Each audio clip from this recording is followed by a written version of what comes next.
वृंदावन के रमनरेती मार्ग पर राधा निकुंज आश्रम में रहने वाले स्वामी प्रेमानंद की उम्र लगभग 60 वर्ष बताई जाती है। वह तकरीबन 3 दशक से वृंदावन में ही रहते हैं। स्वामी का जन्म कानपुर के सरसौल ब्लॉक के अखरी गांव में एक ब्राह्मण परिवार में हुआ था।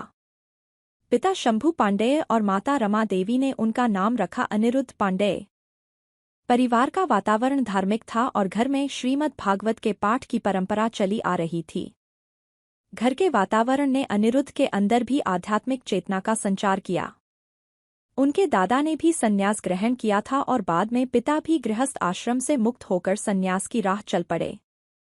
अक्षर ज्ञान और पढ़ने की योग्यता विकसित होते ही अनिरुद्ध ने धार्मिक पुस्तकों के पन्ने पलटने शुरू कर दिए। भौतिकतावाद के खिलाफ अंतर्द्वंद तेज हुआ तो उन्होंने आध्यात्म में उसके जवाब तलाशने शुरू किए। आखिरकार 13 साल की उम्र में उन्होंने ईश्वर के सच को समझने और जिज्ञासाओं का समाधान ढूंढने के लिए घर छोड़ दिया। कौन है ये? कभी वाराणसी तो कभी हरिद्वार में गंगा के किनारे आध्यात्म में रमने की प्रक्रिया शुरू हुई। उन्होंने ब्रह्मचर्य की दीक्षा ली और अनिरुद्ध पांडेय से आनंद स्वरूप ब्रह्मचारी हो गए। कुछ वर्षों बाद संन्यास ग्रहण किया और उन्हें स्वामी आनंदाश्रम के रूप में नया नाम मिला।